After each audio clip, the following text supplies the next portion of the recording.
One of the most misunderstood topics among the people I encounter is the application of the scientific method for social concern. There is an old belief that was propagated throughout the centuries, possibly due to an evolutionary cultural baggage that our species has, apparently very difficult to drop, according to which you can't use the science or the scientific method to figure out how to run a society. If you're not familiar with the scientific method and you don't have the time to read the scientific literature, go to a laboratory, talk to the industry professionals and researchers at universities, you can find a very good 9-minute introduction called The Scientific Method Made Easy by YouTuber Potholer54, link in the video description. The topics of strategic resource management and ethics are closely interrelated, and it has been the subject of study by politicians, philosophers, and economists in the past. More recently, it became really an interest of lawyers, bankers, and lobbyists. Here's an interesting fact. Out of the 535 members of the US Congress, only 22 have science or engineering backgrounds, and of these, only 2 might be considered experienced scientists or engineers. Most politicians are lawyers or bankers who work for corporations, and there should be no surprise that most of the laws that are passed are advantageous to the higher class. One could say that this is of little or no importance. Why should the people who manage society know how it actually operates on a technical level? And would we solve our problems if the people in power were all scientists? Some advocate a democratic system. Others believe that a technocracy is the only way to successfully manage a society. And then of course you have the free market advocates, who hold a strong belief that the invisible hand and the power of competition is the driving force to make people happier and more productive.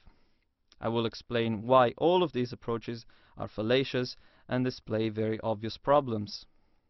Democracy is a word that has been used and misused for centuries, so before I go into the details, let's clarify a few concepts.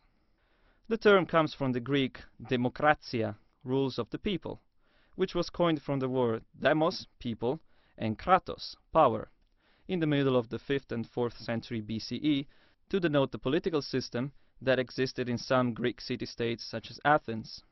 To cut short, democracy is a form of government in which all citizens have an equal say in the decisions that affect their lives. It is important to point out that no country in the world uses or has ever used such a system. In the past, it was due to problems related to logistics. A small city of a few hundred citizens might have been able to use it, but as numbers grew larger and larger, it became increasingly more difficult. With today's technology, it would be, in principle, possible through systems of e-voting on the internet. But when one looks at the matter more deeply, serious problems arise. There are literally hundreds of things that require a decision to be made. Are we to vote all together on a nation on each of these issues? Supposing that was the case, how can we be sure that we took the best choice available at the moment? To understand why this isn't such a good idea, let's use an analogy. Suppose you suddenly discover that you have a rash on your skin. What do? Would you call up all of your friends for a democratic vote on what actions should you take next? Most people would go to a qualified medical doctor who will redirect them to a dermatologist, an allergist, or any other specialist who might be knowledgeable about the subject. The reason for this is that specialists use well-established scientific practices that can be studied, tested, checked, and improved constantly. It is very clear to people when it comes to medicine what the course of action should be, and that's because it has a direct effect on their lives and they can see the result in a relatively short time. Yet, when it comes to the management of society at large, they reject the idea that science has anything to say on this regard, having the illusion that the scientific method is oblivious to the inner workings of society. At this point, one might think that a technocracy, a form of government in which engineers, scientists, health professionals, and other technical experts are in control of decision-making in their respective fields, would be desirable.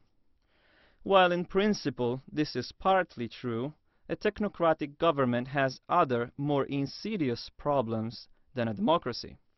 Simply having experts taking decisions does not ensure in any way that they will not be influenced by some powerful groups to act in a certain way at the expenses of the unaware majority. Humans are not born corrupt, but when the conditions for corruptions arise, history shows that they will tend to become corrupted. In the end, a ruling elite that makes all the decisions has no obligation to take into account the needs of all the people, and has no interest in sharing this body of knowledge with the rest of society, an institution composed of a small minority, self-sustaining and self-perpetuating. Social systems up until now have largely been based on ideologies and then imposed on the population with pretty much disastrous results. The rules were fairly simple. If you obeyed and agreed with the current ideology, you were okay. If not, you were likely to be imprisoned, killed, or in the best cases called a terrorist or a fanatic. The most commonly employed strategy for those who have power to keep their power is to maintain the population either ignorant, fearful, distracted, or a combination of those. A technocratic system in and of itself is no better than any other form of government if certain conditions do not precede the newly created system of governance. So, what exactly are these conditions? Number 1. No form of government should be put in place against the will of the people. Often I get asked, what would you do if most people don't want to participate in this system, or if they don't like it? This is a non-existing problem, since the new system will only be used if it becomes emergent from the Zeitgeist of society, the general cultural trend that underlies the basic values at the given time. If the values don't change, then nothing will happen. Billions of people will continue to starve and have their access to the necessities of life refused, while the richest 1% keeps accumulating more and more wealth. Or, in other words, business as usual. Number 2. Everybody should get free access to relevant education. The only way to ensure that a small elite does not take advantage of the situation is for all to be scientifically literate. This does not mean that everybody should be a scientist, but rather that everybody should be able to understand how the processes of decision-making work, and they should be given all the tools to be able to give a contribution if they want to. The more people tracking and cross-checking each other's activities, the more likely you are to have a fair and balanced social system.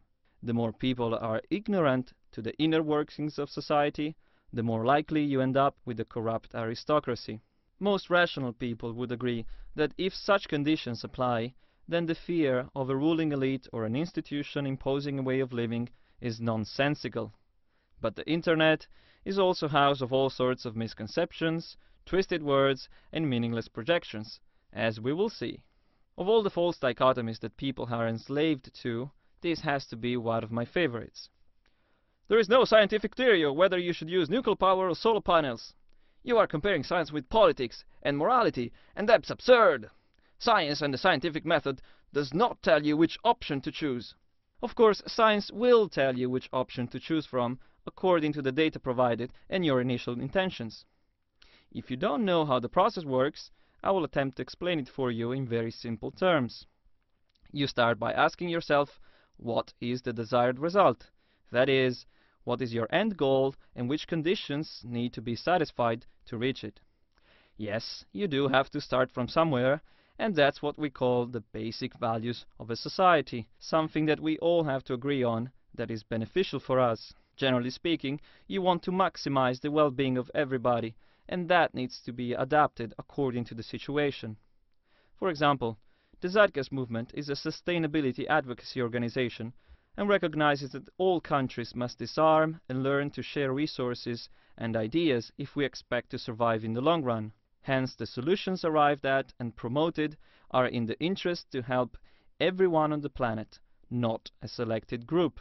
One could always argue that peace, sustainability, and prosperity are not desirable conditions, and that they prefer poverty, corruption, pollution, war, and mass starvation.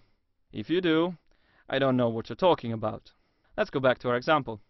In this particular case, the desired result is to produce the maximum amount of energy in the most sustainable, efficient, and responsible way possible. Now, let's compare the two approaches that are at stake, the scientific method and the current socio-political system. This method is fairly straightforward and simple to describe, but for some reason very hard for the general public to understand. First, you collect all the data available: studies, peer review papers, projections, analysis of currently working technologies, anything that you can find. Of course, it has to be reliable and as objective as possible. It is utterly futile to pretend that you can achieve absolute objectivity. Errors may always creep in. That is why we use the process of peer review and large samples. Next, you simulate all the possible scenarios according to the data available. What are the environmental impacts of the extraction, production, usage, and disposal of a particular technology? What are the raw costs of productions in terms of energy, materials? What is the availability of each energy source over time, and so on. The end result will be a list of desired values and coefficients, which will tell you what particular technology you want to use. It may be that for a particular geographical area, one will be favored over another, due to the topology of the place, the involvement of the local communities, and many other factors. What is sure is that it won't be a one-size-fits-all answer, but rather a personalized result that changes accordingly to the initial conditions. Now, let's see how things are decided in the current socio-political structure. First, you start by getting yourself elected. Yes, it matters not whether you have any technical expertise, understanding, or even knowledge of how to solve the problem at hand. This is a popularity contest. As such, the following rules of the game apply. The greater the amount of money at your disposal for your campaign, the greater the probability of success. Of course, in the process, you're going to have to accept compromises and donations, the great majority of which will come from multinational corporations and banks, who will ask for your obedient cooperation when the time comes. You gather up a group of scientists and technicians for a report on a particular topic, of which you have no technical understanding and cannot evaluate the validity of the results provided. Most of these scientists and specialists are inside men and women from corporations, who finance your very political campaign and who act on the direct interests of their stockholders, not to the solid scientific evidence in the interest of all the people and of the planet. In the end, what matters most is that the expected profits from banks and corporations are stable and solid. The stockholders will generously repay you for your efforts, while a media campaign paid by your investors will secure you a sure victory on the next election. The reality is that the current infinite economic growth paradigm is not only mathematically unsustainable, but it is ecologically detrimental. While people can debate the theoretical nature of capitalism and how it's supposed to function, one thing is historically clear. It perpetuates and requires constant growth and consumption. The entire basis of the market system is not the intelligent management of our mostly finite resources on the planet, but rather the perpetual extraction and consumption of them for the sake of profit and economic growth.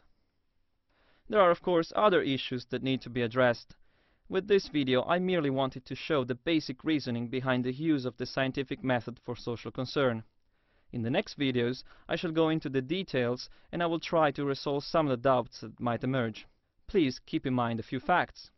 This, like science, is an emergent process. Mistakes can always happen, and as they do, they will be corrected and the theory will be upgraded. This is not a search for perfection. Understanding science means understanding that perfect systems, when talking about the natural world, are an oxymoron.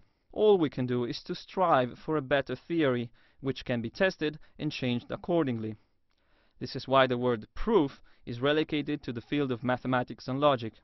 In science we have theories, models that are consistent with the body of observational knowledge available. I am a human being, and as such, I can be wrong, oh yes. For that reason, I am open for discussion and clarification of any of the points I make.